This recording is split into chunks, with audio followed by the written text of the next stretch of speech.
In this webinar, we're going to talk about how to build a better mailing list, and the webinar is brought to you by Hybrid Connect, obviously because you got the invitation for this since you are a Hybrid Connect customer. And yeah, since with Hybrid Connect it's all about building a mailing list, here we want to talk about how to make that mailing list better for you.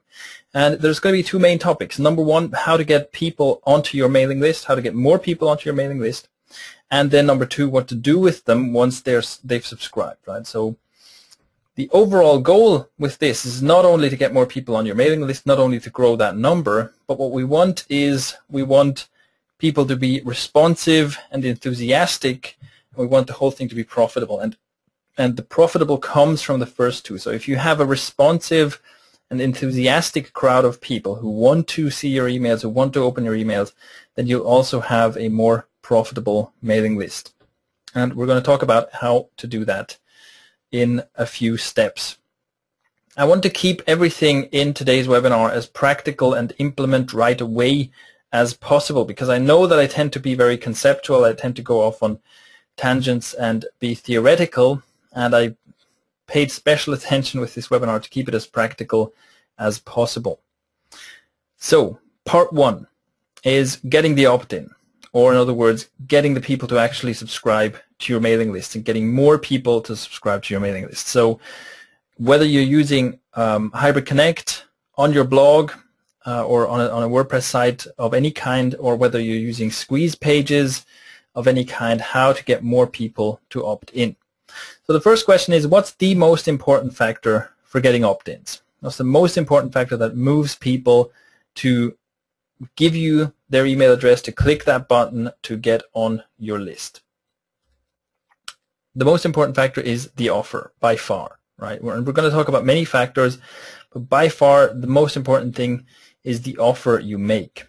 So here's an example of an opt-in form, of what an opt-in form could look like, and this is, well, this is not ideal. It simply says sign up for our newsletter, enter your name and the email address below, name, email, sign up, right? And I've seen variations of this in many, many places. Very often you'll just see where essentially the call to action, the offer is get on our newsletter. And this is not great. Although I also have to say this is still better than having no opt-in form. Because even on something like this, even if all you say is, hey, you can sign up to a newsletter right here, some people will do that. Not many, but still you get like a slowly growing mailing list. And that's better than having no mailing list at all. But obviously there's a lot of optimization to do. The reason I mention this is that we're going to talk about how to put together the best possible offer, but you'll have to put something together for that, right? And what I recommend you do, if you're thinking, oh, I have to put together this freebie offer, I have to put together something to offer in exchange for the opt-in first, and that will take me a while. It shouldn't take very long, by the way, and you'll see why. But like before you have that thing ready, just use this. Just use sign up to my newsletter because it's awesome. Sign up here, right? Until you have a better offer ready. Okay. Now, the important thing to keep in mind with this kind of thing is always that the number one concern, the number one question in your visitor's mind, in your prospect's mind is, what's in it for me? And this is like the basis of it, right? You have to answer this question, what's in it for me? What does your visitor get for signing up? That's the question you need to answer. The best thing to do, especially for free stuff, is to offer instant gratification, right? You want to offer something that they can use instantly, something that solves the problem instantly. And in fact, it's better to offer an instant solution to a small, minor problem than to offer a non-instant solution to a big problem, right? So the instant part, or the immediacy of what they get, is your friend in convincing people to sign up for something for free. That's why something like get exclusive updates is not as good as, say, download an exclusive PDF, because the implication is exclusive updates happen sometime later, right? I have to essentially, I mean, it's nice, I get something exclusive, but I kind of, when I sign up now, I have to wait for that next update to happen. Whereas download an exclusive PDF is right now. I can download it right now. Okay? So that kind of thing definitely wins. And to illustrate this, or this was one of my earliest split tests that I did, and it was on a squeeze page. And one of the elements I tested was just the graphic I used to represent the ebook that I was giving away. And obviously it wasn't called your freebie giveaway. This is kind of a generic example one here. And so I tested these two versions, with one of the versions looking like kind of a magazine, right? Something you could flip through relatively quickly, and the other one looking like a big solid fat book. And that was the only difference. And the magazine one got better conversions, and I honestly can't remember by how much anymore. I think it was something around 5% or something. So not like super spectacularly better conversions, but clearly significantly better conversions just from changing that graphic. And the implication here again is that it simply looks like the magazine style graphic it's smaller, it looks like it's easier to consume, and essentially it offers instanter gratification. And yes, I know that that's not proper English, but that's in there, right? So even just that, even having a graphic that looks like, oh, this looks like a book, this looks like something I have to sit down and read, be all serious about, even that is enough to put some people off of opting into something, even if everything else is identical. And this is just, as I said, one of the earliest tests that I did on this kind of topic, and you can see the same thing. Like the smaller you make the necessary commitment, the shorter and the more instant you make the gratification, the higher your opt-in rates will usually be. So something like a complete introduction to everything I know about this topic in 5 volumes is on the face of it, it seems like it's a great offer. Wow, someone's offering all this stuff for free, right? But really, it's not nearly as effective as something like 3 simple tips that you can use right away. Because again, yeah, the 3 simple tips imply that it's something that you can grab right now and apply right now. And reading an introduction in 5 volumes sounds like work. And even just reading stuff is work. And even just reading stuff is a commitment that a lot of people don't want to make. Now, you can take this so far that you can actually brag about the brevity of the thing you're giving away. So essentially there are 2 things you want to brag about, or 2 things you want to advertise with your offer. The first one is that it offers instant gratification, as we said before, right? It offers some kind of a solution. It offers something that you can use right away. And the second is the brevity of what you're offering. So you can say, here's one simple trick to do something, or here's an easy 2-page report with the instant gratification inside, or here's a 3-minute video with something inside, or whatever, right? You brag about, or you advertise the brevity of what you're offering, especially with the video play length. I've seen quite a lot of testing done there as well, and I've done some myself.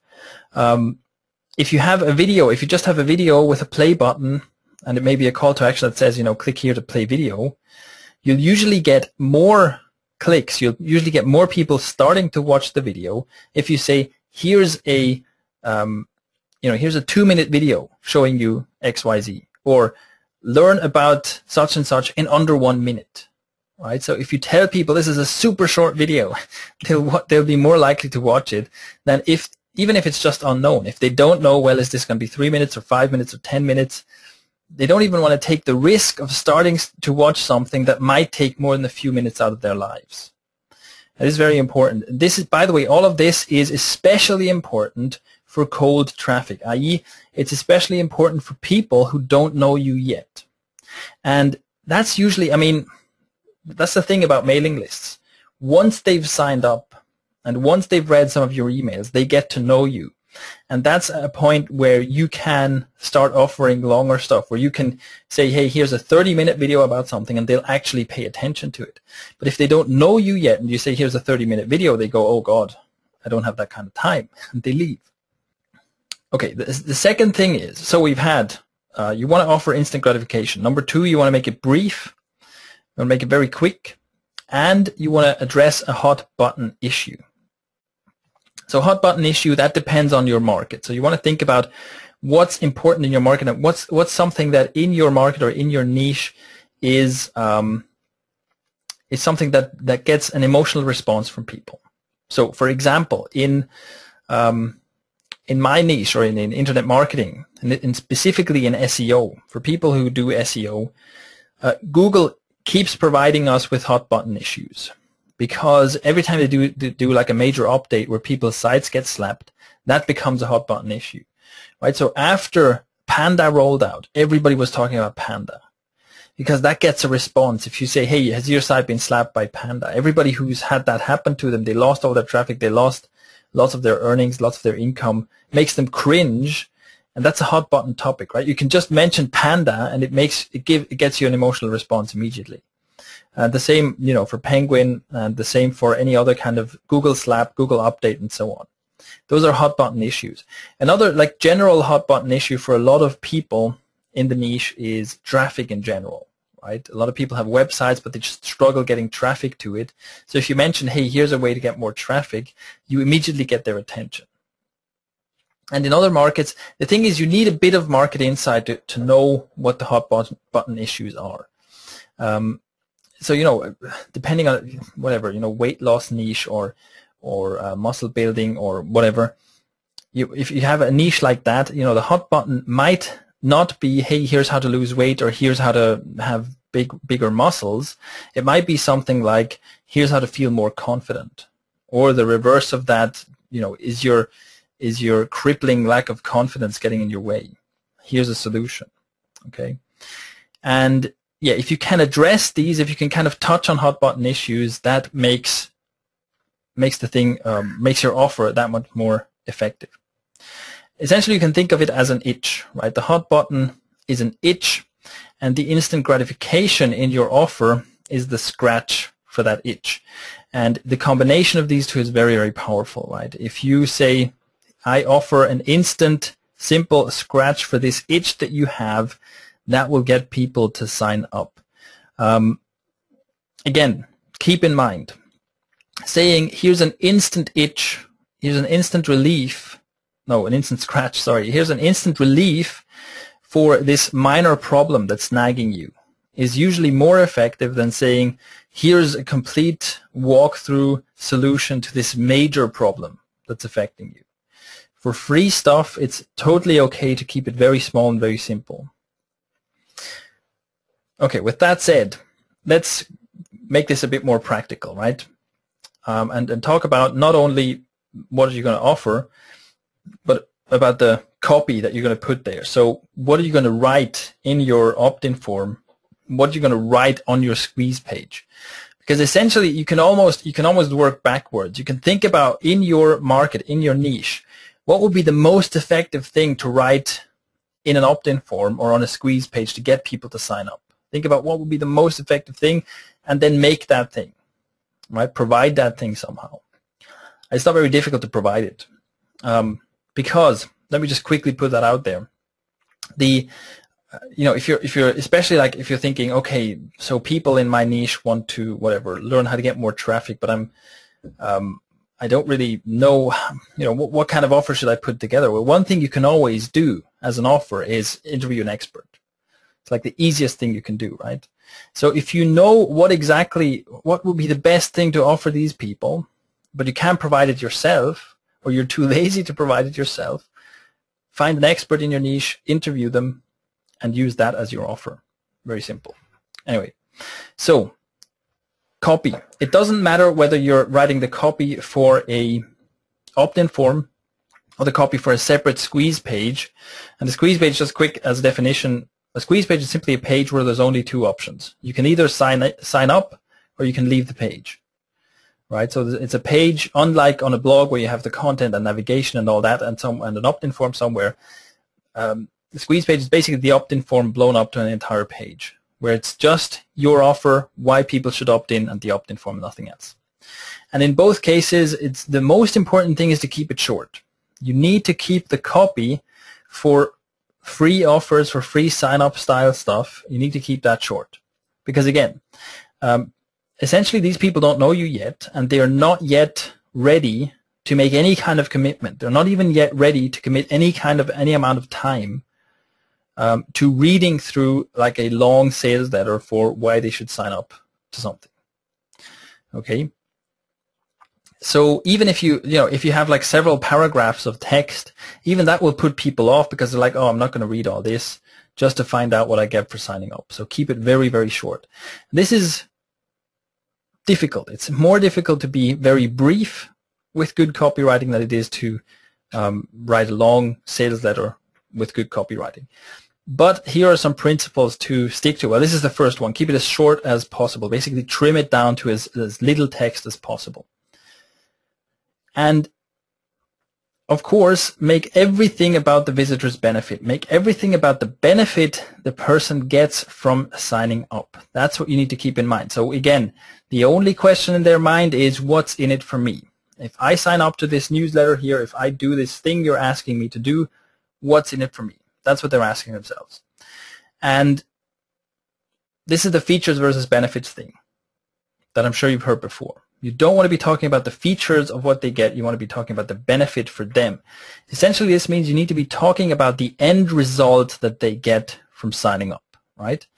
So it's not, hey, here's a free report with lots of useful information in it. Those are features.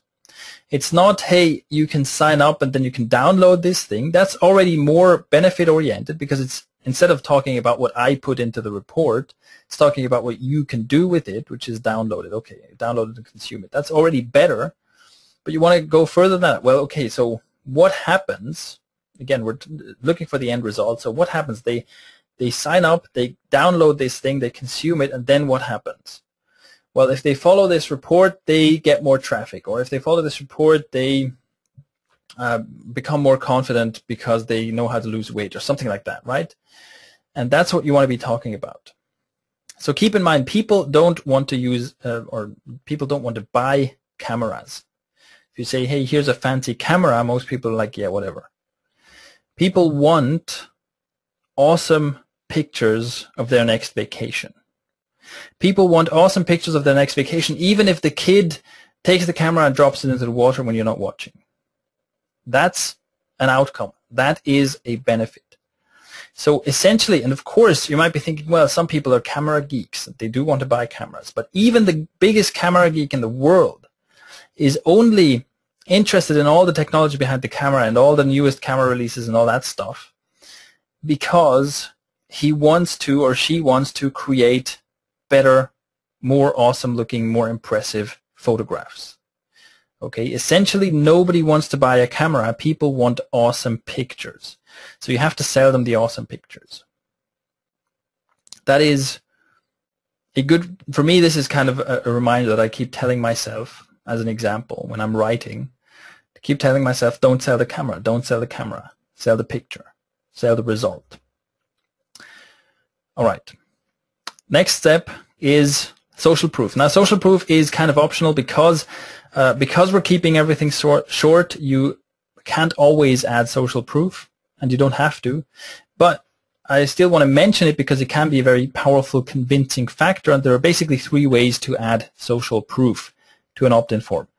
Number 1, join millions of happy subscribers, or perhaps it's not millions, but even if it's just thousands or hundreds, you can basically say, hey, look, tons of people have subscribed, they're all happy about it, join them. This is the RSS feed thing, right? Bloggers love to brag about how many RSS subscribers they have, and there's even these small widgets that they display that show you how many subscribers they have and so on. And in general, it is something that simply works, right? If people see, oh, this is super popular, this newsletter is super popular, this RSS feed is super popular, I should subscribe, because we make that shortcut, right? It seems like all of these other people have already decided that this is good. So many people can't be wrong, so I'm going to join. Kind of a stupid way to make decisions, but it is probably the number 1 way people make decisions. The other way to do it is saying, here's someone just like you, and they're glad they signed up. Okay, so one particular case where, for example, you say, Jane used the method in my report, and she now gets 10,000 visitors a month. Okay. Someone just like you, and they got the results. So you should sign up so you'll experience the same thing. Number 3, here's someone important and they vouch for me. And this is sometimes also called authority or authority proof or whatever, but it's also social proof. It's basically saying, hey, here's this big dog in the niche or whatever, here's an important official website or official news source or whatever, and they vouch for me. They say I'm good, therefore I must be good. And in fact, let me quickly see. I think I can show you examples of a few of these. Let me see. So we know smartpassiveincome.com. I think he uses, let's see if I'm right about this. And I'll load another site because we're being slow here. What's up with Smart Passive Income? What's up with my internet connection? I hope this is still working. Here we go. So here we go. Here's an opt-in form, right? And he says free instant access, so instant is always good. How to do stuff. Over 25,000 people have enjoyed my ebook and receive a weekly newsletter. Okay, so this is social proof. Over 25,000 people. Join all of these people on my mailing list. And here we have more of this. 56,000 on Twitter, 48,000 RSS readers. So this is a big element here. Look, everybody likes me. You should like me as well. Okay, Viperchill, I think he does some here.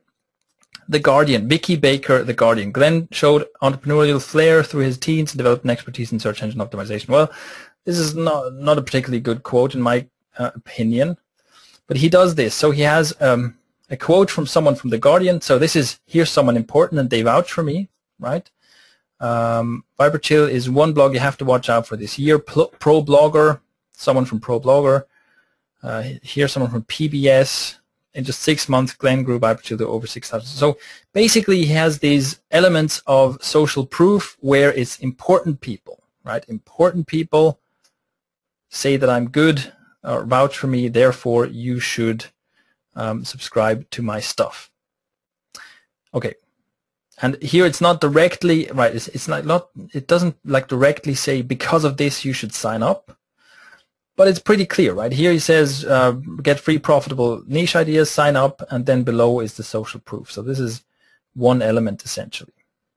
Okay, that's just some practical examples of social proof and how you can add it to your opt-in business. So here's an example of how I would put all this together. Free video, unpandalize your site. Simple 4-minute video shows you the exact steps that we applied to a subscriber site to get it unpandalized and back to better rankings than ever before. 3 bullet points. Real case study, real results. Regain your rankings and traffic in record time, completely free. And then sign up below to see the case study. Okay? And even the button says instant access. And then here there's also a little graphic. The graphic is mainly there to grab attention. Okay? That's why I made the background orange here, for example, right? I want to have a contrast here. But even here it says get your traffic back and tame the Panda case study. So, but this is again a benefit statement, get your traffic back. Free video, so first I'm communicating what you get and I'm making it clear this is free. Unpandalize your site, it's about your site. I'm not talking about whatever. I'm not talking about the features in the video. I'm not talking about the steps that we're going to go through. It's about your site and the result you get with your site. And then it says simple 4-minute video. 4-minute video, it's very short. Okay, great. Shows the exact steps that we applied to a subscriber site. This is like subtle social proof because I'm saying we applied this to someone else's site. So this is not like we did. See, one of the objections that people sometimes have, and I've seen that quite often when I do a video or something where I say, here's whatever, something in marketing that works for me, I'll almost inevitably get a few comments of people saying, well, of course you can do that because you're some kind of an expert, but I can't. Okay? So this is addressing that issue and kind of adding a bit of social proof because I'm saying, hey, someone else who's just like you is what we did this with, or who we did this with, and it worked for them. Instead of just saying, well, it worked for me, but I'm an expert, kind of thing. And better rankings than ever before. This is, again, a benefit statement. Then real case study, real results. This is more of a unique selling proposition thing. Because I'm saying, this is not just some kind of a PDF that you download with a bunch of theory in it. But then again, very important, regain your rankings and traffic in record time. So I'm saying this is the immediate benefit you get. This is the result you get, regain your rankings and traffic, and it's relatively immediate. You get that in record time. And I reiterate that it's completely free. And that's it. This is fictional. This thing doesn't exist. But this is just using all the principles we talked about. And this would be for the SEO niche, right? In the SEO niche, this would be covering almost all of the points we had, right? It's brief. It's very clear what you get. It's a hot button issue. As I said, the whole Panda and Google penalties thing is a hot button issue, and so on. So this is an example of how to do that. And in fact, now that I look at this, what might be even better is if I, instead of saying a 4-minute video, if I said, see the simple 3-step process or the 4-step process that worked for a subscriber or whatever. But anyway, you get the idea, right?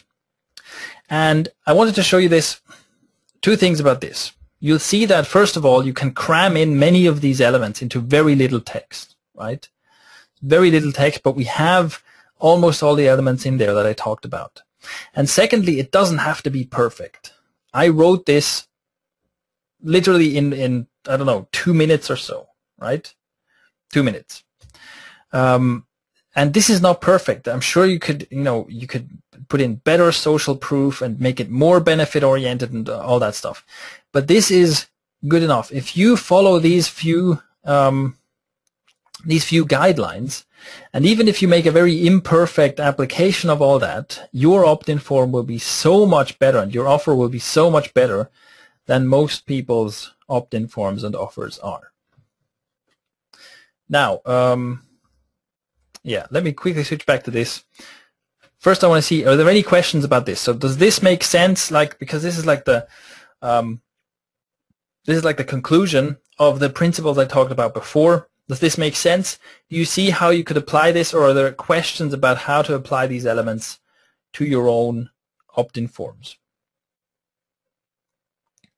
Let me quickly see if some questions are coming in concerning this. We'll also do questions at the end, of course. But let's see. Looks like we're fine. So let's keep moving. One more thing I want to mention is that you also, that's just something to keep in mind. Getting as many sign-ups as possible versus appealing to the right people. Now, obviously, with the opt-in form I just showed you, it says right in the title, it says something about unpandalize. And a lot of people would look at that and be like, well, what? What's he talking about? Is he talking about panda bears? What's going on? So if someone doesn't know about SEO, if someone isn't at least mildly mildly follows the news of SEO, they will not even know what's going on that opt-in form. And that's a good thing, okay? That is a good thing, because it's not always, of course you can think about, okay, how can I get as many people as possible onto my mailing list, right? And just offer something like one simple trick to get tons of traffic to your site with no work at all. Okay, great. That will get a lot of signups if you can make it a bit more credible sounding. But do you really want all these random people on your list, right? The thing is, I mean, the typical thing is if you want to catch people right at the beginning, you just go, hey, here's a simple method for making tons of money online without working.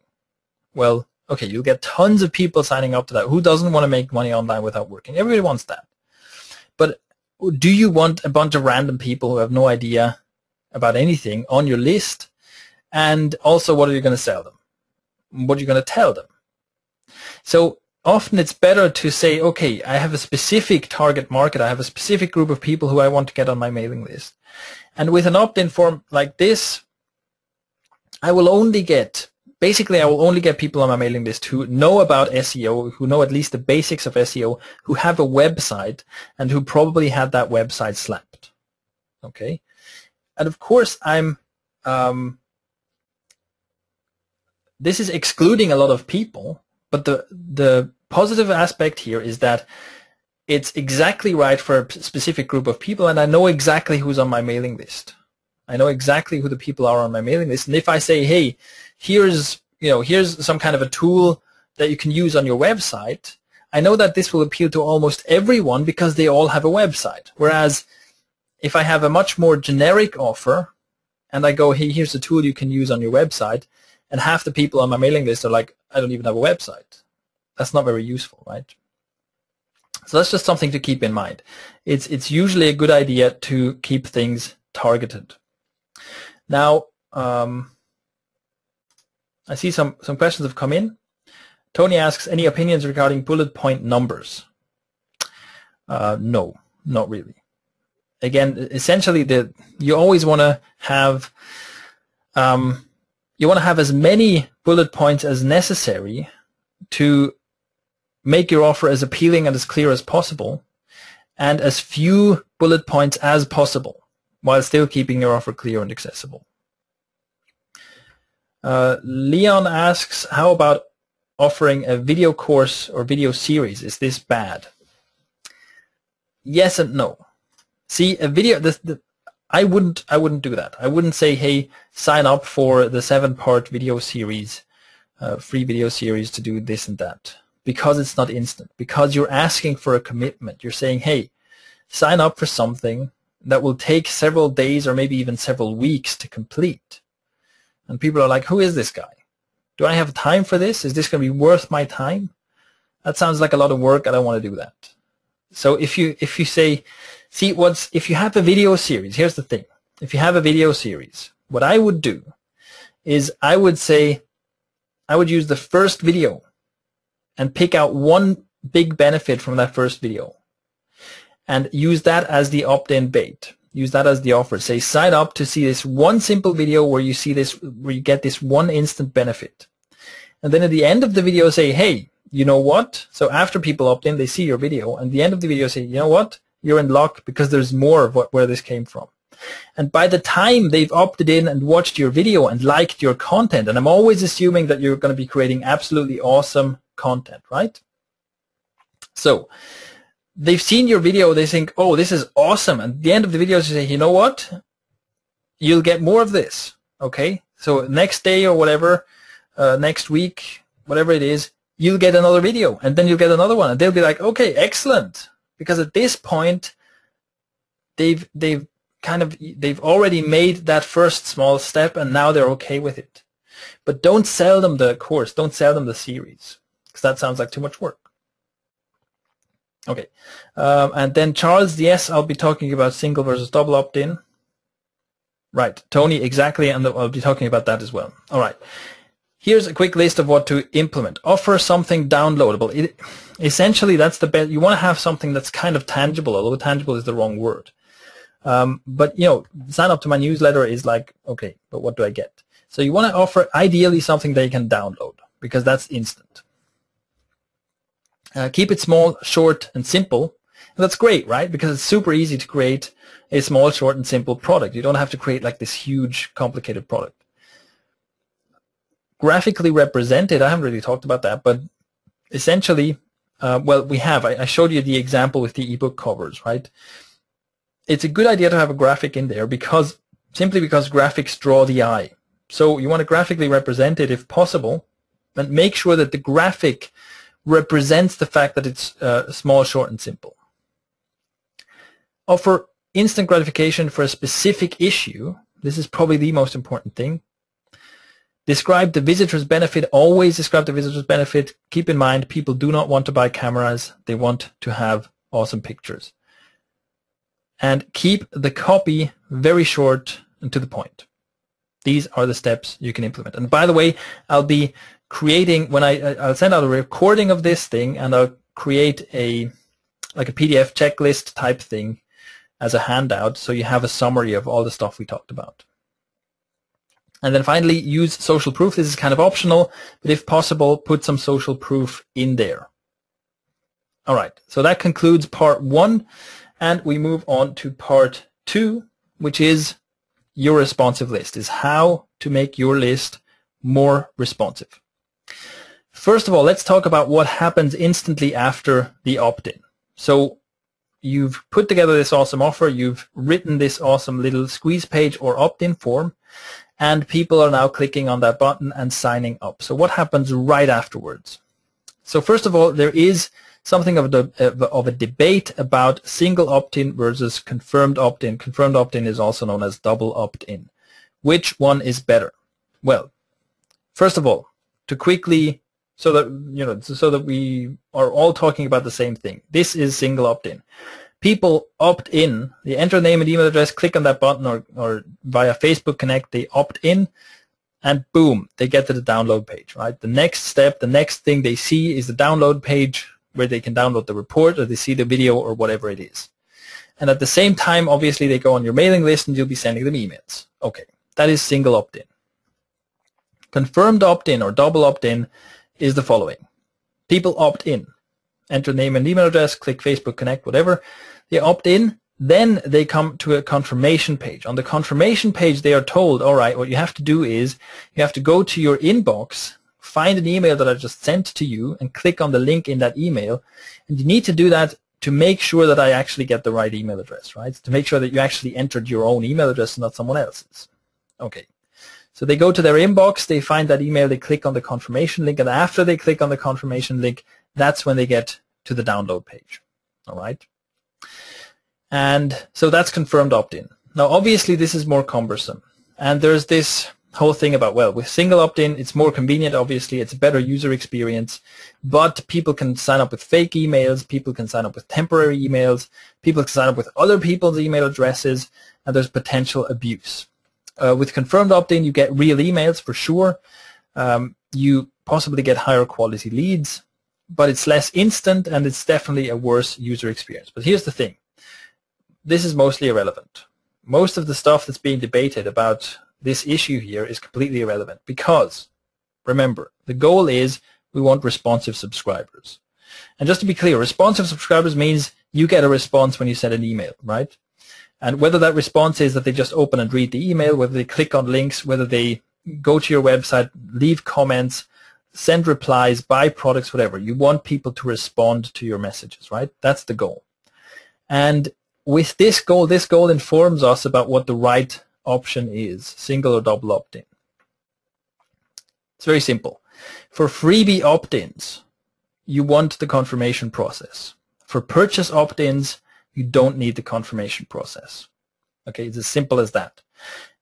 What I mean by that is when someone buys a product from you, you do not need to send them to the inbox to confirm the email to then go back to then access their product. This is not necessary.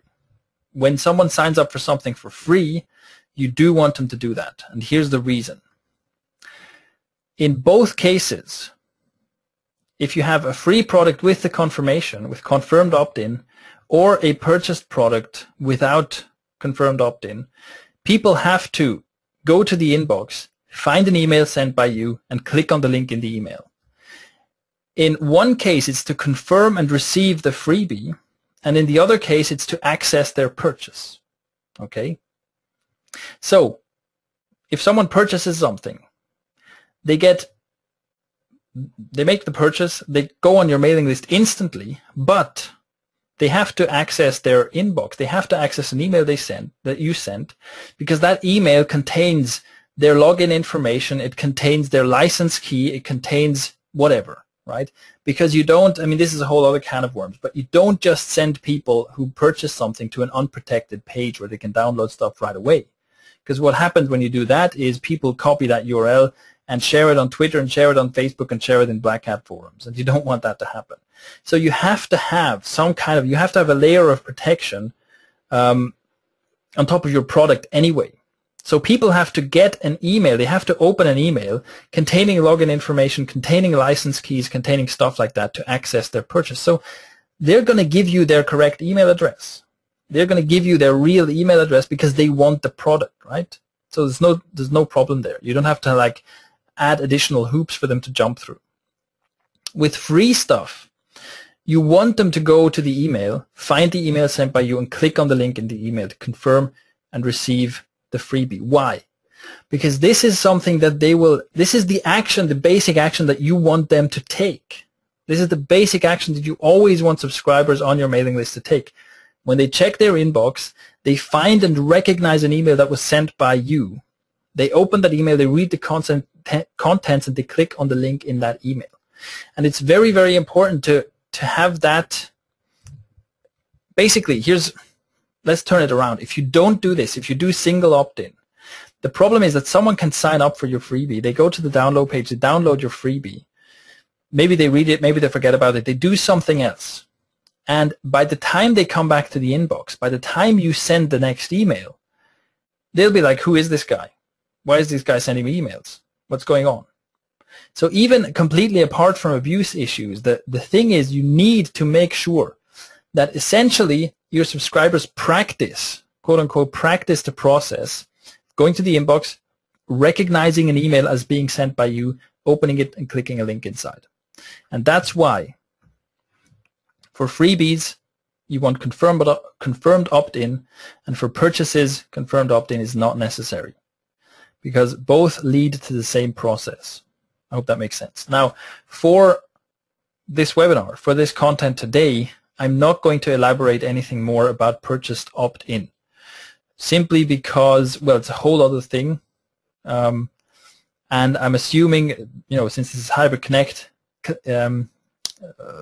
related, I'm assuming that in most cases we're going to be doing freebies. So I'm going to be talking about what to do with freebie opt-ins, although you can use the same principles. Essentially, you can use the exact same principles and apply them to purchase opt-ins. So it shouldn't really be a problem. Anyway, so I hope that makes sense, yes? Okay. So the first thing people see once they sign up, they see your confirmation page. They see a page where you explain what's happening next. And first of all, do not use a generic confirmation page. This is very important. Your autoresponder service will almost certainly offer you a generic confirmation page, and you shouldn't use it. What's even worse is a generic thank you page after the confirmation, because this, well, it's inconvenient and it breaks the flow. So people are on your website, right? On your website with your design and your brand. Now they sign up and suddenly they see a different website with a different design and a different brand that says, okay, now go to your inbox and check for this email.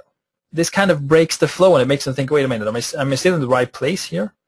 What's even worse is, and I've seen this, and I have no idea why people do this, but I've seen this happen, that you click on the confirmation link in the email, and instead of reaching the download page directly, you get a generic thank you for confirming page, which says, again, you know, with a different brand and whatever, thank you for confirming. Now go back to your inbox, find the next email, and click the link in that email to get your thing.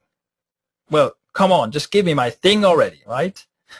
So what's very important is do not use these generic pages offered by the autoresponders. It's like a lazy solution, but it's a terrible solution. Please don't do that. It makes me cringe when I see that. So it's about the user experience, right? So here's an example of an actual confirmation page for one of my freebies. And so let's quickly break this down. What kind of elements do we have here? First of all, a headline and a call to action. So the headline simply says, thank you for signing up. It's simply a confirmation of, you know, you've done the right thing. You've completed this step that you intended to complete. And then below it simply says, please watch the video below for the next step. The video auto plays, and it's a very short instructions video. The instructions go something like this. Thank you for signing up.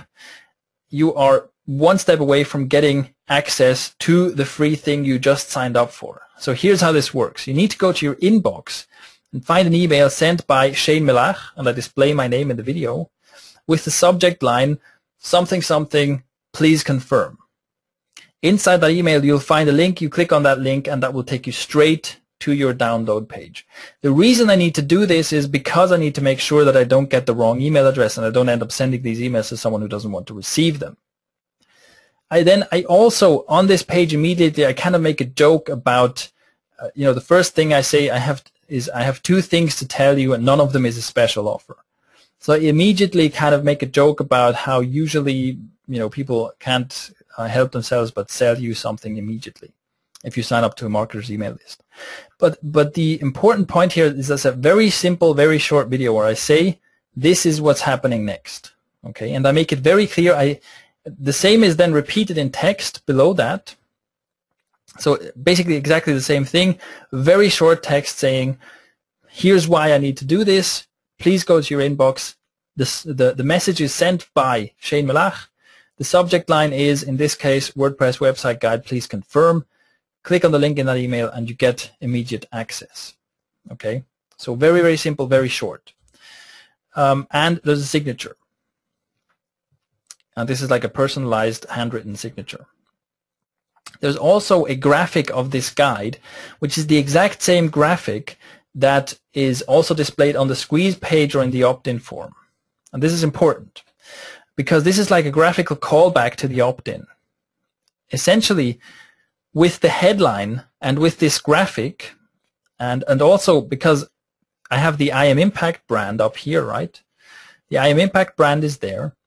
These elements tell the user very intuitively, without them having to think about it, but the visitor sees very intuitively that they're on the right path, right? Because they have an opt-in form with this graphic on it. They say sign up, and they come to a page which has the same branding and same design as the page before. It says thank you for signing up, and it has this same graphic again. So this is simply like an intuitive way of telling people, yes, you're on the right path. Yes, you're about to get the thing that you signed up for. Then obviously, the branding is there. That's always good to keep your brand consistent. And the only other thing that's on this page is I have privacy policy disclaimer and contact support. Now, the contact link is the important one here, because one thing I could add here to this page is maybe PS, in case you don't receive the email within 2 minutes, contact us here, right? So that just in case something goes wrong, you can basically catch people who might have made a typo in their email address or whatever. This would be a possible addition. Okay, and that's the only thing that's going on this page. There's no distractions, there's no other stuff, no navigation, no stuff that gets people distracted. Now, why do all that? You might be wondering. Okay, I'm telling you, don't use the generic pages, which are like auto-generated. You don't have to do anything. Do all this stuff, make a video, have a headline, have all this stuff. Why bother, right? Why am I telling you to do all this work? Well, here's the thing. Marketing is a competition for attention. Make no mistake, you're in a competition with a lot of people. And it's true in the real world, where everywhere we have billboards and ads and light shows and magazines and everything screaming at us for attention, everything competing for attention. And online, if anything, it's even worse. Okay, everyone's competing for people's attention.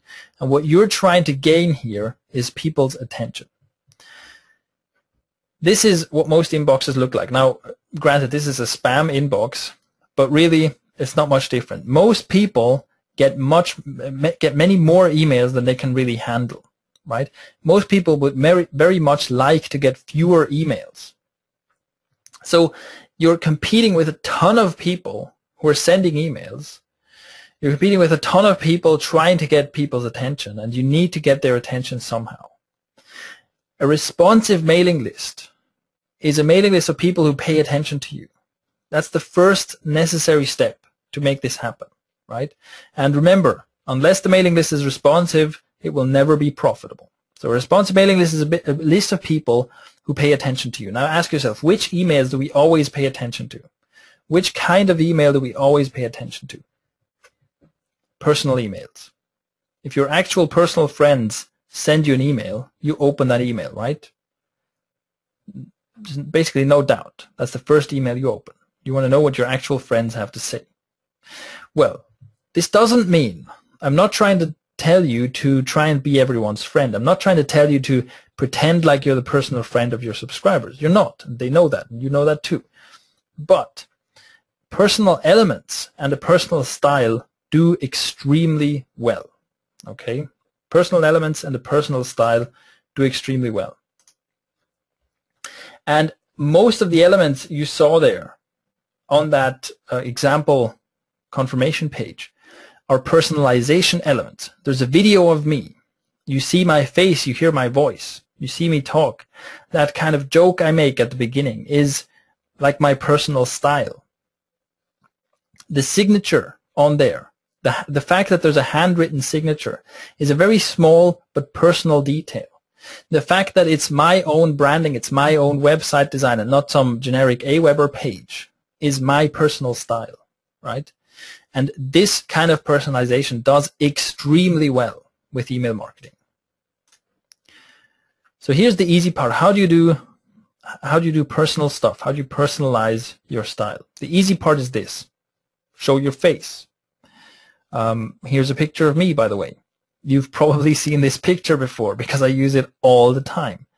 I doubt that there's anyone on my mailing list who has been on my mailing list for more than a week who hasn't seen my face, right? Because there's something with my face on it all the time. I usually have, or in many webinars, in any webinar I do that's not to my own list, I have an introduction slide with my face on it.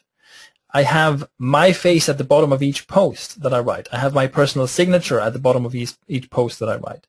I have every other post I do is a video featuring my face, right? I am all over my stuff, basically. So people know what I look like. And think about that. Think about how many marketers are sending you email.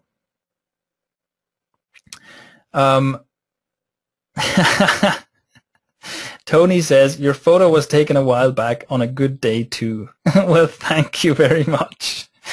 Yes, it's a flattering picture. That's fair to say. But it doesn't matter.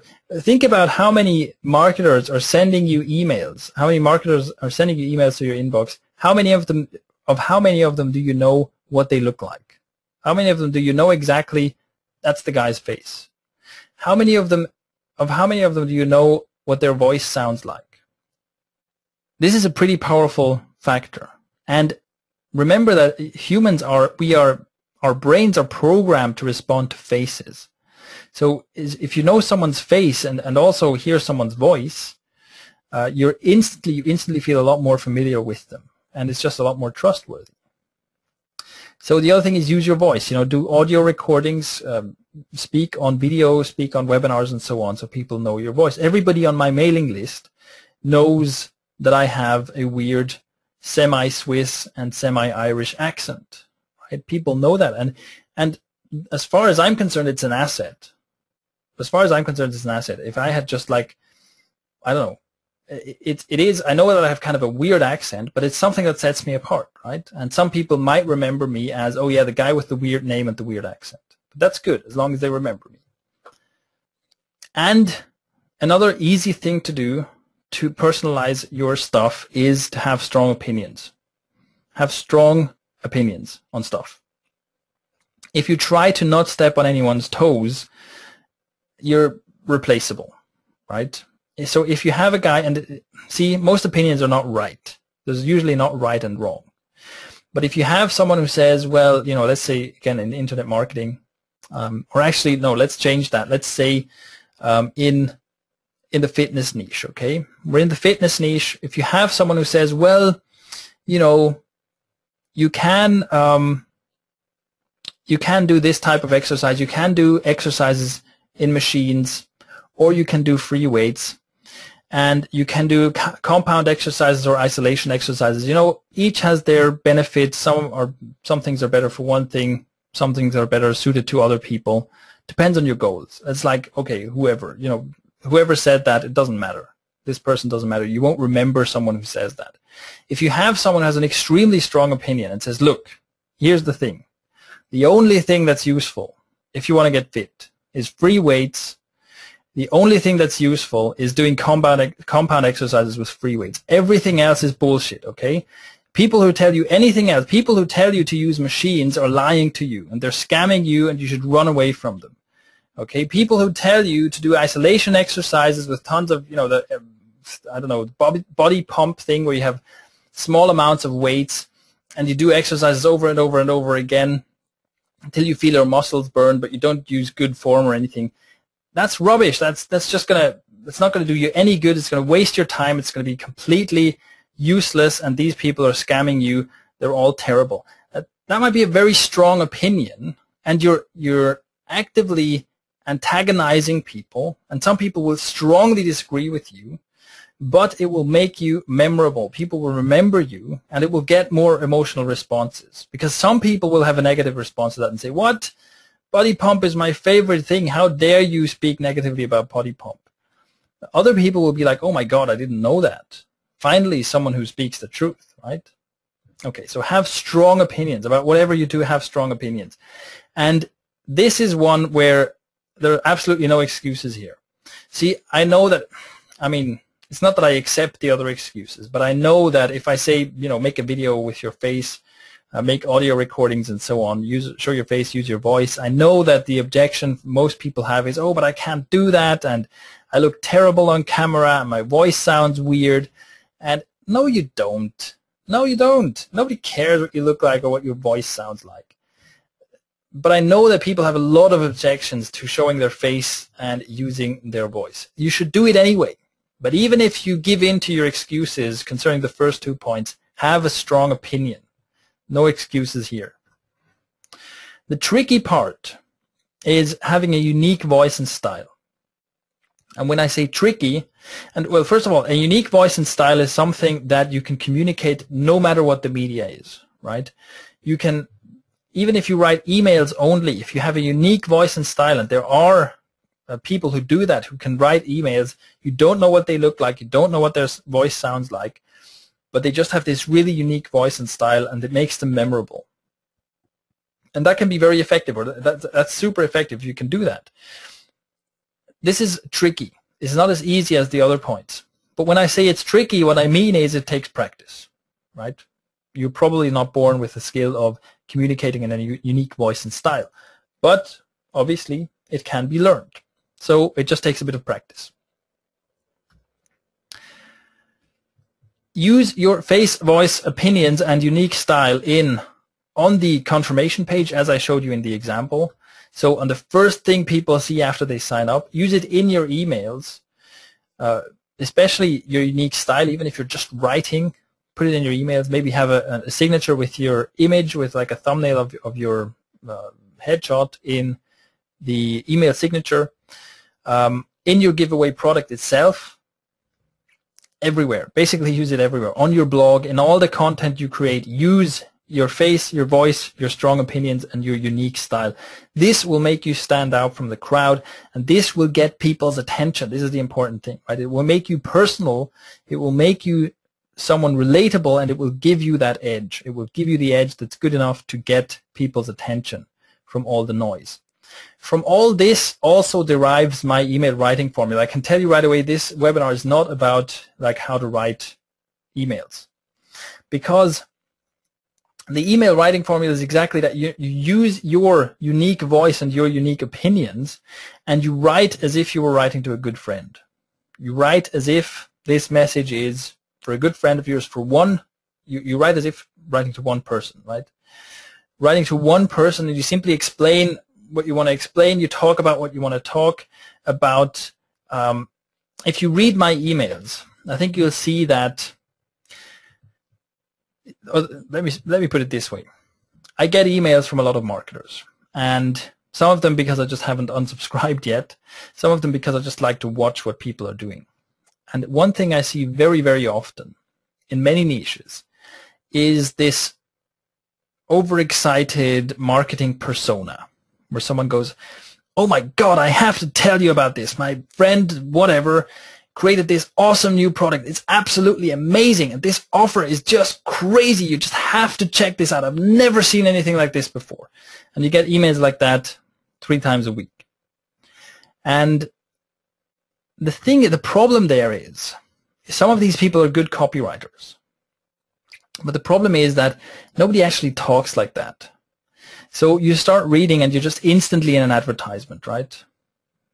And that's a problem. If you look at my emails, this basically never happens. I'm never overexcited about anything, because I'm just not like that, for one thing.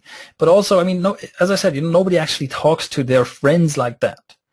And so when I write an email, I basically write an email that, I don't know, I can't really explain it any better way than saying I basically write an email as if I was writing to one person who I know very well. And I'm trying to explain this concept, or I'm trying to talk about this latest product that I made or whatever, as if I were explaining it to a friend. And it's as simple as that. And the same goes for any content, really. You write a blog post as if you're addressing one particular person. You create a video you basically talk to the camera as if the camera is your friend sitting opposite you, and you explain something to him or to her.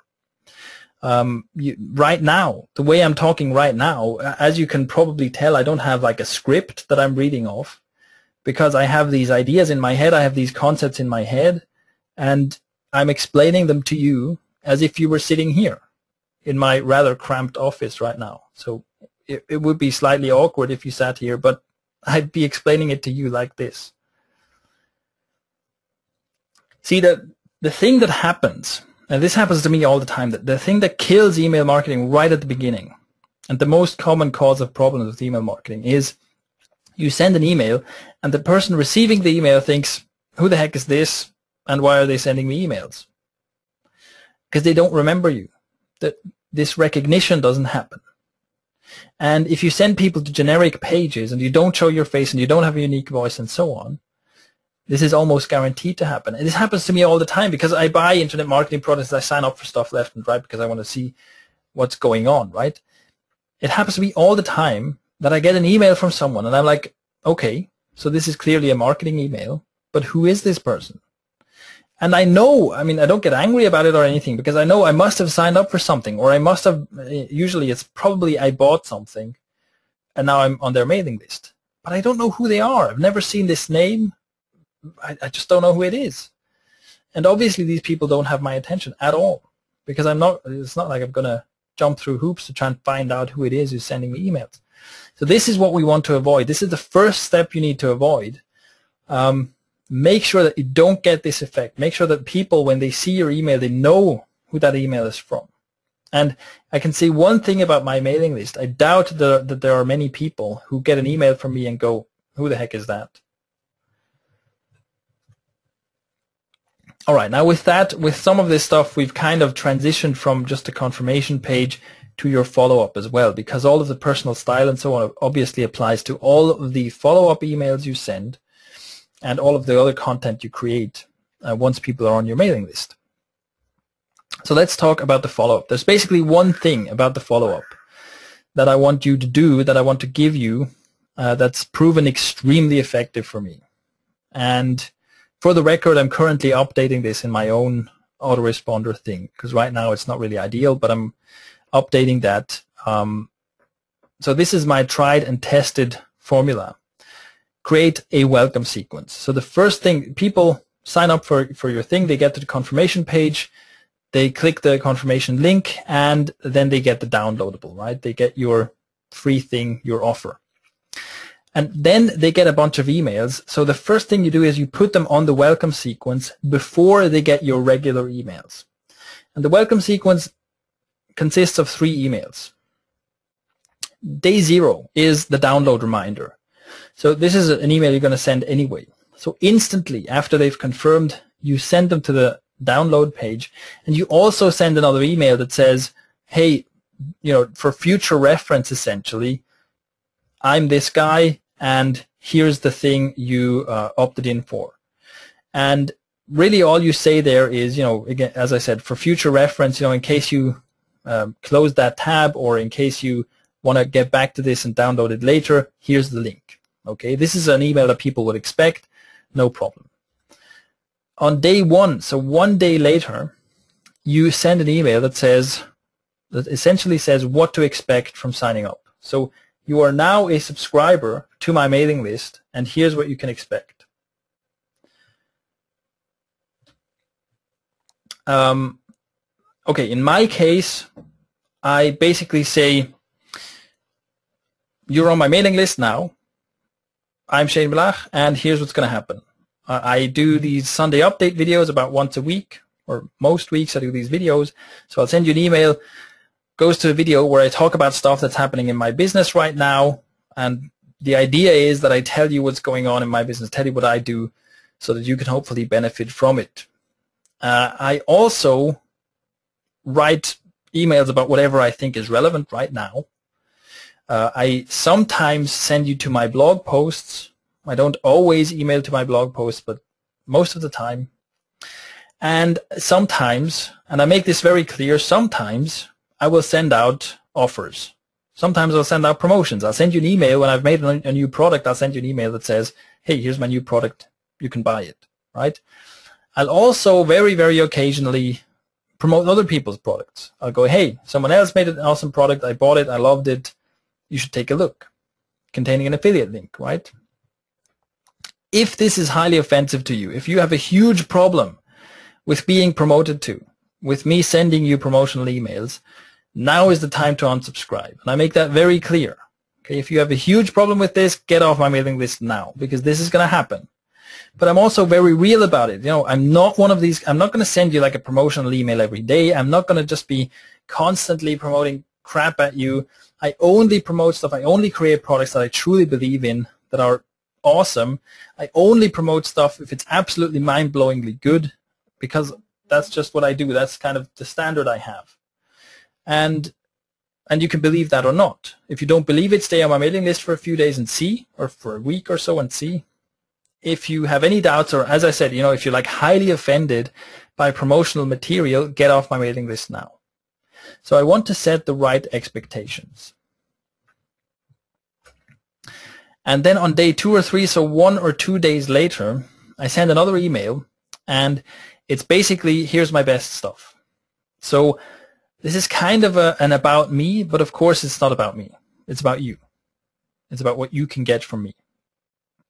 So this is an email where I say, okay, if you want to get to know, if you want to know what I'm about, if you want to see like the best stuff that I've done, the stuff that will help your business the most, here's this blog post that you should really look at that's helped a lot of people. Here's a video where I talk about what I think is the most important principle you need to know.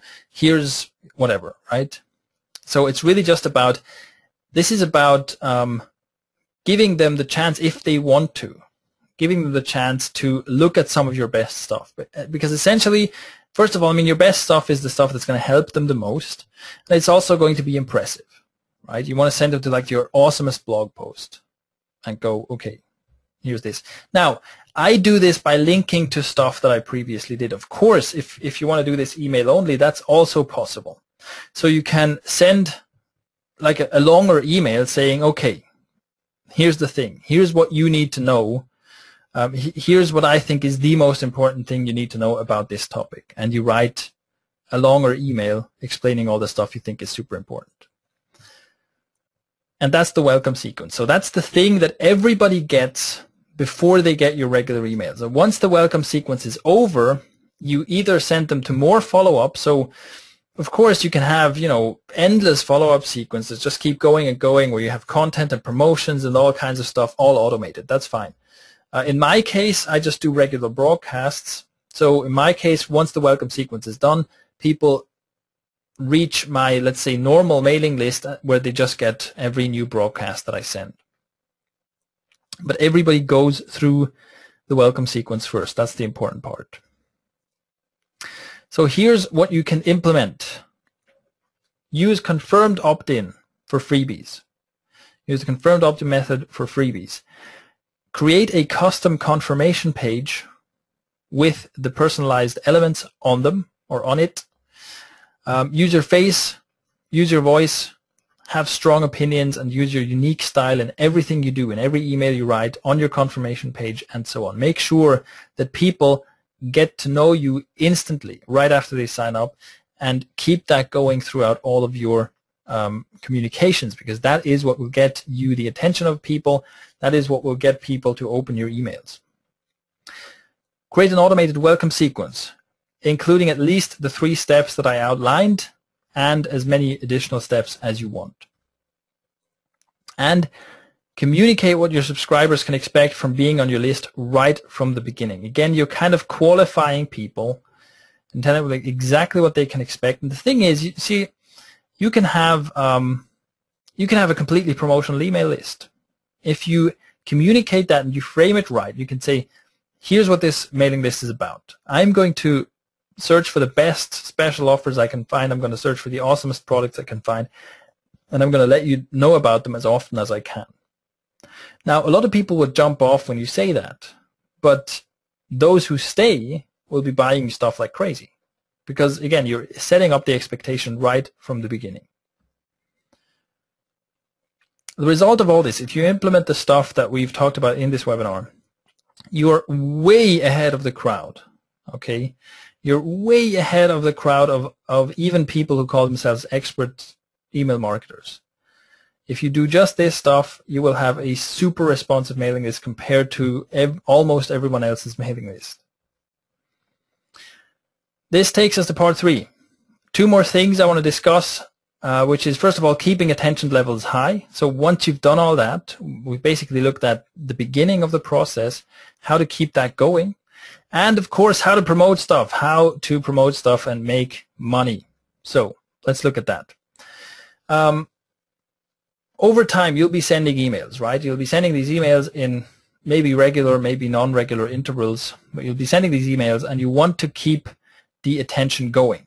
The key to doing that is to have continuities, to use continuity in your emails, meaning that you don't want to just be sending isolated messages that have absolutely nothing to do with each other, but instead you want there to be a connection between all of the emails, or between as many of them as possible, okay?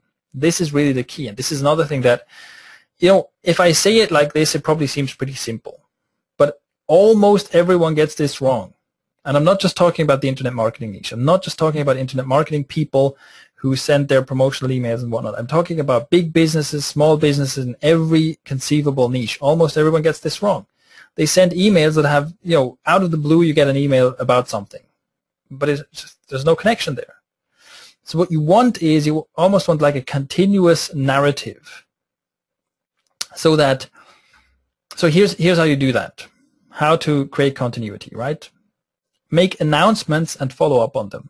So instead of just saying, you know, boom, here's a new product out of nowhere, you go, by the way, people, I'm working on this product. Next week, I'm going to tell you more details about this, and I'm going to send you a survey so that I can get some feedback from you that I will implement while I'm creating the product. So then you follow up on that. As I said last week, here's this survey. I'd really like you to help me out, answer a few questions, because I'm going to use this stuff in the product. And by the way, I'm going to open a special offer for the product next week. So they do the survey. You send an email saying, hey, as I announced, first of all, thank you for all your answers. And as I announced, I implemented some of the stuff you talked about in this product. Here is a special offer, like early bird, only 24 hours, whatever. People buy, right? So there's a continuity. There's a connection between the emails. It's not just out of nowhere, you know, comes whatever the newest message is. Stick to consistent topics and make callbacks. So again, on my mailing list, you'll see that I'm not talking about video marketing one week and then suddenly about SEO and then about blogging and then about whatever, right? I'm usually, there's like a flow of topics. I'm going to be like, okay, so for example, we had a few weeks ago, we got some questions about video marketing. So we made a whole bunch of stuff about video. So we had, okay, here's an article about YouTube. Here's a tool that helps you create better YouTube embeds. Here's if you don't want to use YouTube, here's a blog post that talks about everything you need to know about online video. And the whole thing actually started with saying, here's a vote box, type in what you want to learn. And one of the topics that was voted up very much was video, online video. So there's a connection between this whole, there's like this story arc about video where everybody knows what they're getting and the stuff makes sense, right? The stuff has a reason or a sensible and logical connection. The other thing you can do is deliberately keep threads open. So deliberately start something and say, oh, and I discovered this thing here, and I'll tell you about it in the next email, right? Or say, you know, here are 2 things that really helped me. Here's the first one, and the second one I'll send in the next email. So you deliberately keep threads open in your emails. You don't always have to, you know, mention everything or complete everything in one go. And make use of projects and events. Anything, so, you know, an event can be, let's all do like a case study together. Let's all try something together and report on it. An event can, you know, that can also be a project. An event can be, a webinar, that automatically creates a bit of continuity, because you say, hey, a webinar is going to take place, a reminder, here's the webinar link, and then here's the webinar replay. That automatically creates a bit of continuity, right? So these are some ways in which to create this continuity, and it makes a massive difference, trust me. Now, the other thing that works really well is regularly scheduled emails or events. So I kind of stumbled on this with the Sunday update, because I essentially asked, well, do you want more of this? And people said yes. And the Sunday update emails consistently get really high open rates and really high click-through rates because people expect them. And in fact, if I don't do a Sunday update, if I skip a week, I almost always get emails from people asking me, hey, where's this week's Sunday update? Did I miss it? Right? I checked my spam box. Where's the email? So people really look forward to and want this content. And it's a simple weekly feature. And again, this is about setting up the right expectations. So if we look at what we talked about here, right? Communicate what subscribers can expect from being on your list. And it's very, very powerful. If you simply have it could be a daily, weekly, monthly, whatever feature, it doesn't matter what it is. So for example, someone suggested, and I should probably do that, I don't know. Someone suggested I should do like an app of the week email where I, introduce a product every week. And this would be super powerful. I'm really like thinking of maybe doing that, because obviously that app of the week could be a free app, or it could be something that costs money, which would be an affiliate promotion. But the thing is, if I have a feature called here's the app of the week, and people expect that, people know, let's say every Wednesday is the app of the week email. They know that. For some reason, it doesn't feel like I'm constantly pushing products if it's like an expected feature, right? If I randomly send something about a new app, something about a new product every week, people are going to start saying, what's going on here? Why are you promoting all this stuff? And the thing is, with a weekly feature like App of the Week, the genius thing there is this automatically creates the continuity. The continuity is that every week I talk about an awesome app, right?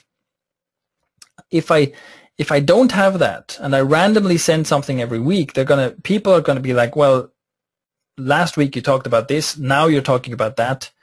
Make up your mind. So regularly scheduled features where you tell people what to expect are super powerful. I highly recommend you do that. Okay, so with that said, that's how you keep the attention going. With that said, how to promote stuff to make money, right? That's what we want to do, promote stuff and make tons of money. Here's what you do. If you follow all of the above advice, it makes promotions, it makes product promotions or affiliate promotions and making money, it makes it very easy and very profitable. And here's why. You simply fit your promotions into the narrative that you have going. And suddenly it all comes together. Suddenly it all makes sense. Because if you're talking about video marketing, and say, here's a video marketing product that's really good, you should buy it, it all makes sense. And the funny thing is, I actually had that recently where someone said, asked this question, said, I'm on your mailing list, I really enjoy your content. What I'm wondering is, how the hell do you make any money? Because I can't remember the last time you promoted anything. And I had promoted something like a week before. But that's the thing. If it fits into a narrative, it doesn't feel like a promotion. It doesn't feel like I'm pushing a product on you, because it just makes perfect sense. So it's almost like people don't even, it's a big difference between people being offended. And I mean, how many people complain about marketers pushing too many products, right? Between people being offended by the product promotions and people not even noticing them. And that's the power of continuity.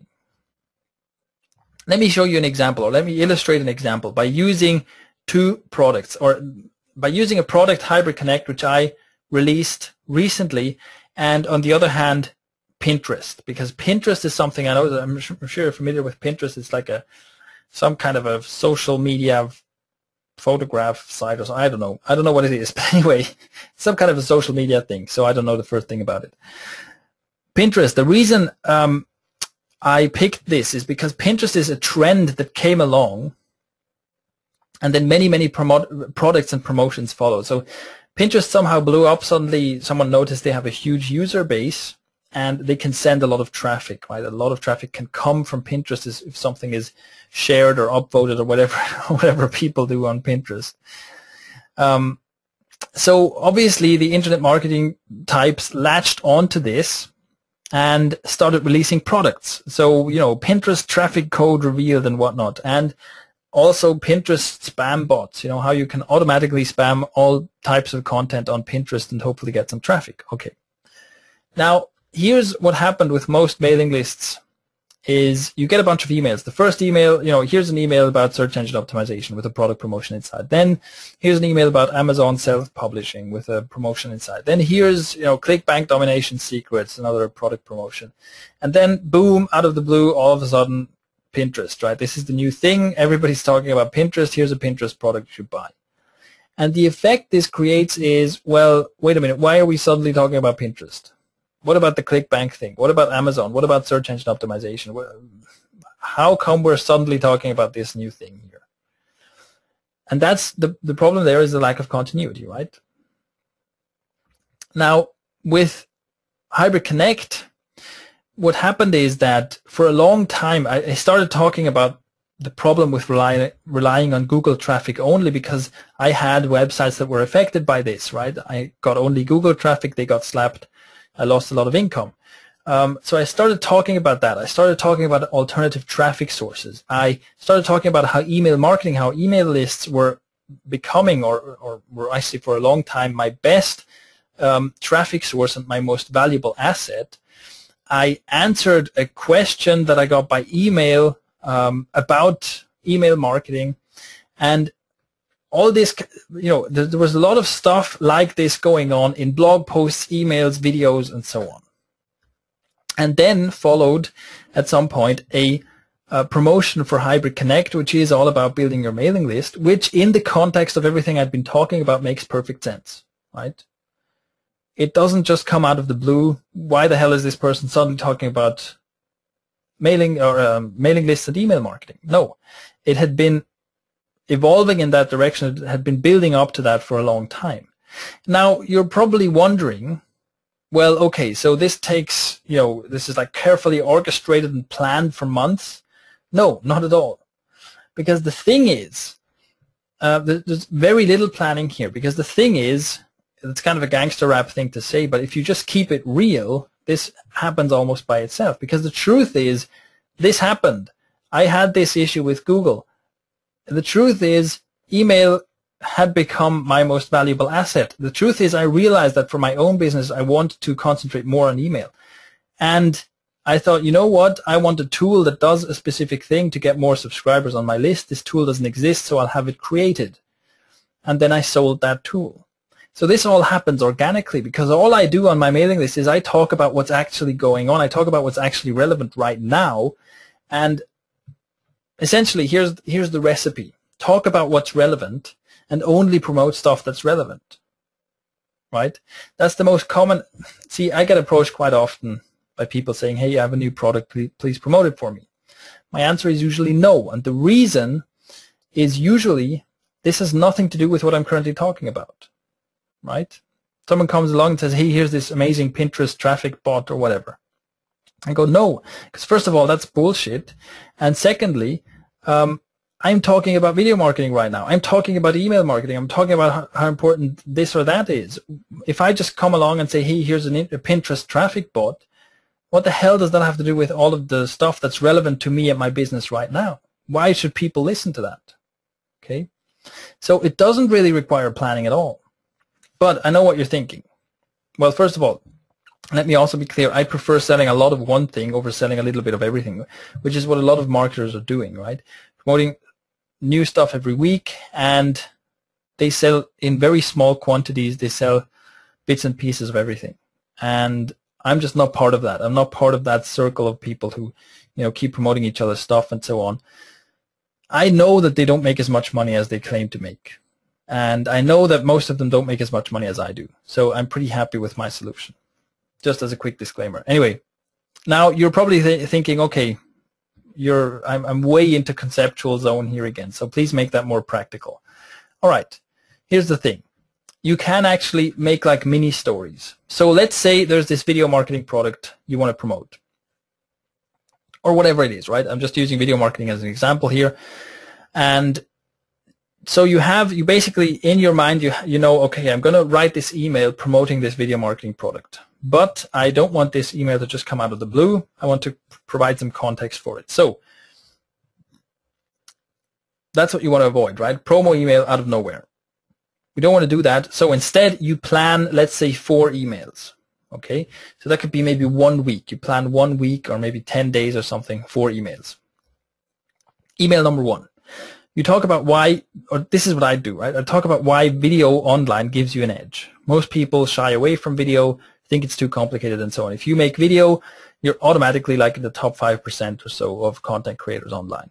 So it gives you a real edge. I talk about how I use it and how useful it's for me. Then I do something like an online video tutorial. So I do a tutorial about how to use online video and so on. And this could be a blog post. In my case, it would be a blog post. Basically anything that's longer content. Of course, you can just put that in an email, but personally I prefer putting that in a blog post so I can get some long-term traffic to it as well. So, but it doesn't matter. I do some tutorial where I talk about just for free, you know, here's some stuff I know about video marketing, here's some stuff you should know about video marketing, this will be helpful for you. And then comes the promo email. Oh, by the way, here's this awesome video marketing product. If you want to learn more about that, sign up here. And then, and this is where also, see, some people do this mini story that leads up to the promo. What very few people do is follow it up with something. And this can be very, very powerful. So you follow it up by saying, okay, here's a case study. You know, so let's say I'm promoting this video marketing product and say, hey, here's a case study. I used this method or this tool or whatever on one of my websites and one of my projects, and here are the results I got. Or make a mini event, you know, say, okay, who can create the best case study using the methods in this product? And maybe make a contest, right? I'm going to give away, I don't know, an Amazon voucher or something if you, to the winner of this mini contest. You follow up in some way, and the thing is with the follow-up, you're not only adding value, but you're also kind of repeating the promotion. Right? Because some people will have read your promo email and be like, nah, that's not for me. And then they go, oh, well, that's actually interesting.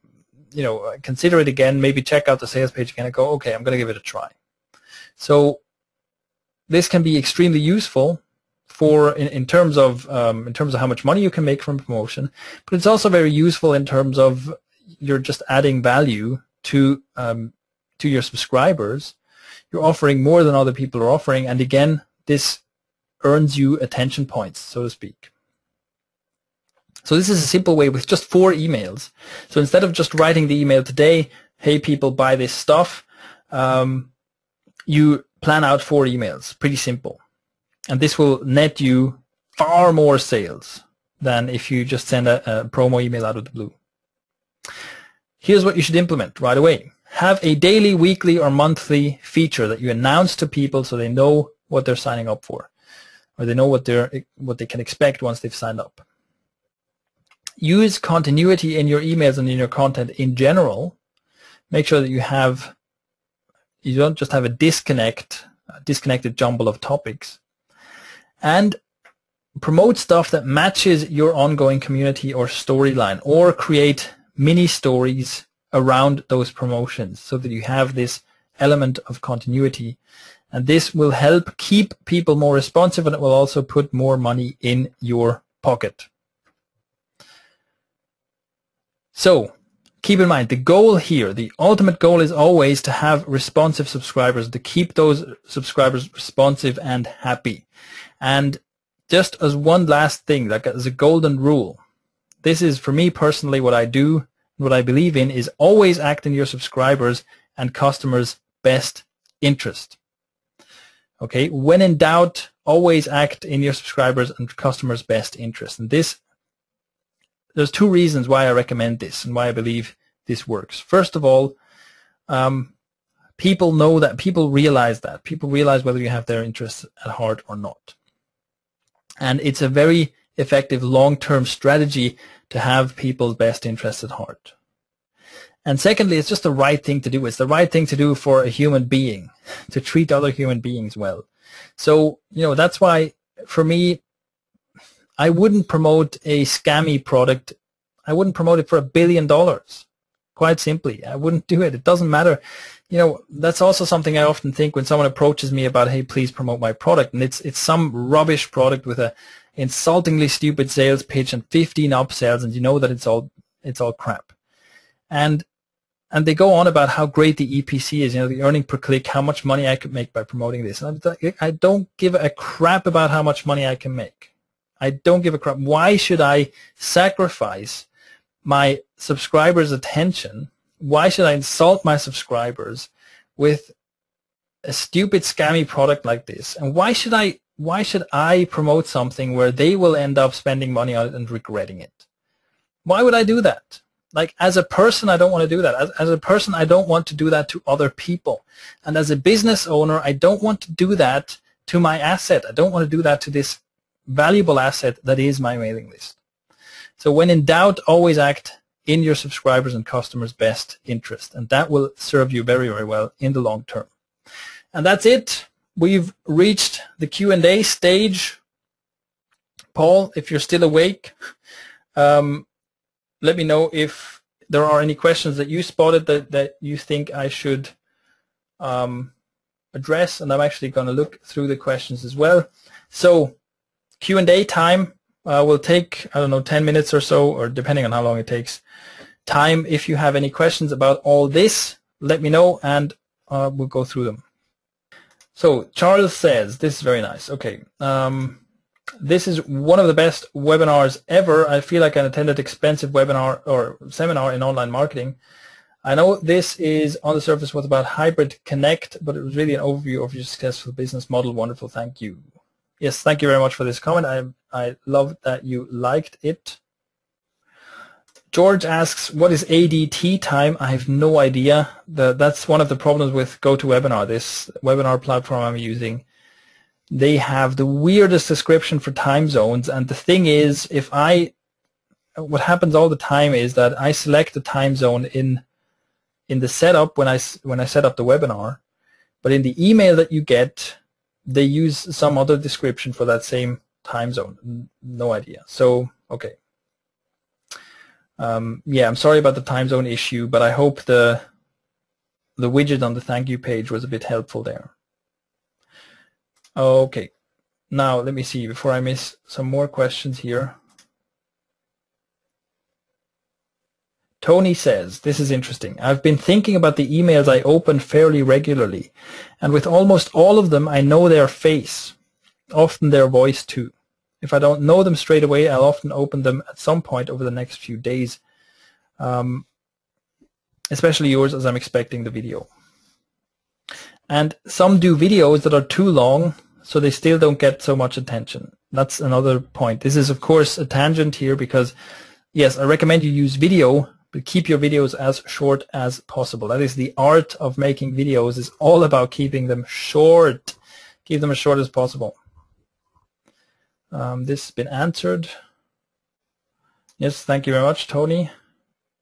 More people making fun of my picture. Great. Paul, is that you? Are you on again? Mm-hmm. Yeah, I'm here. All right. Any comments from your part? Anything you want to add? Did I leave anything out that's kind of core to what we do? No, that was pretty in depth, I'd say. I can't think of anything that you've left out there. All right. Oh, by the way, something about, just also as a tangent, something about Hybrid Connect, which is beautiful, is that some email providers don't let you send people to a custom thank you page. For example, Infusionsoft, the one I'm using, has this really rubbish system and won't let you do what you really want to do. But with Hybrid Connect, you can circumvent that. Hybrid Connect just sends people to your custom page anyway. It's beautiful. And that's another reason why, I haven't actually implemented yet. Oh my God, as of this recording or as of this webinar, I actually haven't implemented Hybrid Connect on my own site yet, which is terrible. But I haven't been doing anything on IM Impact for a while because I've been super busy, and I'll probably tell you what happened there as well. But anyway, Barry has a question about the change to Facebook default email. I have no idea what that is, but I'll look into it. Tony asks, what if the sign-up sends them to a sales page, but they don't purchase? Oh, well, okay. Then that becomes a, okay. Let me reread the question. I'm ahead of myself here. So Tony asks, what if the sign-up sends them to a sales page, but they don't purchase? Does that then become a single opt-in unless a confirmation is also sent? So here, so we talked about what you should do is confirmed opt-in for free stuff and single opt-in for purchases, right? Okay. So what if the confirmation page is a sales page? Or what if, like, a lot of people recommend that you monetize the thank you page or monetize the confirmation page, saying, hey, you know, all these people are coming to this page, you should make an offer here. You should have something to buy here. Okay. So my general opinion on that is that you shouldn't do that, because it kind of diverts people's attention, right? Instead of taking a bit of time to introduce yourself, you're saying, hey, buy stuff. And especially if it's an affiliate promotion, you're, hey, buy someone else's stuff. No, wait a second, just get to know me first. So that's my general opinion on that. But here's the thing. Your confirmation page should not be a sales page, period. Your confirmation page, you know, if you want to have a sales page, have it after the confirmation, right? They're signing up for something. They're signing up for your offer. So they click on that thing, they sign up. On the confirmation page, the only thing you do is you explain, okay, here's what happens. You need to go to your inbox, you need to click on that link and so on. And then you have a page with where they get what they were promised. You have a page where they can download the thing that they signed up for.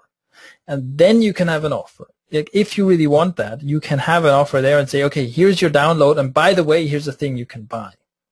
But first, make sure that they complete that process. Again, the goal is to have a responsive mailing list, and you don't want to risk that by sending people straight to a sales page, because nobody signs up to see a sales page, right? If you have, hey, enter your name and email address so that I can sell you something, what's your conversion rate going to be? Basically nothing. So yeah, don't do that. Joel asks, is it advisable to launch an ad campaign to get opt-in emails through pay-per-click sites? Yes. I mean, look, paid traffic, I don't know much about paid traffic. I know two things. One, if you use the right platforms, you can get highly targeted traffic. You can very specifically target people that are probably very interested in what you have to say. And number two, you can test, and you must test. So if you want to send paid traffic to an opt-in form or a squeeze page or whatever, what you have to do is you have to make sure that you test and you know exactly how much money am I getting per person who signs up. And then how much money am I spending per person who signs up, and you have to balance those out. And, well, that's not always easy. But yes, in general, there's nothing wrong with sending paid traffic to an opt-in page. Tony asks about Hybrid Connect. Can it be used on non-WordPress sites? No, at this point not. What's the status on that, Paul? I think have we just discounted that, or it's basically a technical problem, right? And it's mainly a question of how much money do we want to spend on this, and how much money can we earn. So what's the status there? Well, we initially thought we'd be able to create some kind of embed tool so that we could use what's called an iframe and put that on a site that sits outside of WordPress. But there are constraints with the Facebook API with that, so that's not actually technically possible, so we can't do that. So the only way we can have this thing running on non-WordPress sites is if we develop it again, basically a replica of the WordPress plugin, but make it standalone. And last time we had a chat about this, I mentioned that I didn't think that would be a good idea until we got all the features in the WordPress site, because otherwise we'll have two versions running in parallel, and that won't be the best way of working. So it's possible going forward that once we get all the features implemented in the WordPress plugin, that we then decide, okay, that enough people have requested this, we actually have a sign up for this, don't we? Yeah, that's true. Yeah. If people are interested in having this as a standalone, we'll send you the link to sign up, and if we get enough interest, we'll create a standalone version of it. But that's going to be about a week's worth of development effort, so we want to make sure that there's enough. So it's mainly so it's mainly a question of it's going to be just a business decision. We have to figure out, can we make back the money it's going to cost us to develop that? And if we feel confident that we can make that money back and some, then we will, and if not, we won't. That's what it comes down to. All right, I think that about covers it. Let me see. Oh, right.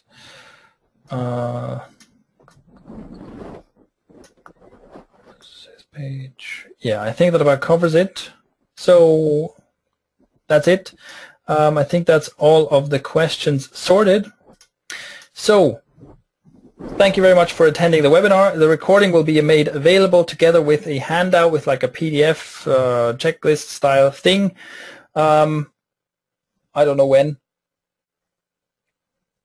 Oh, here's a question that I missed by Leo.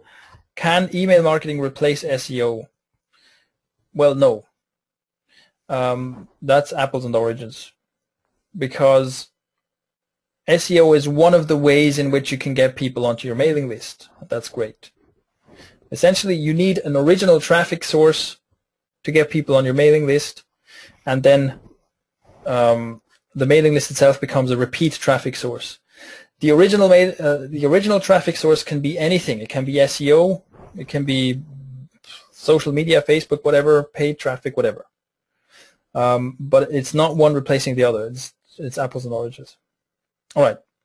So with that out of the way, thank you very much for attending. I will be sending out the replay and all that stuff in a few days.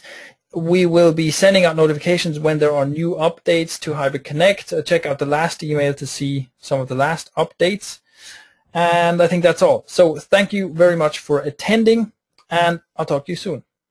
That's all for me. I'm signing off.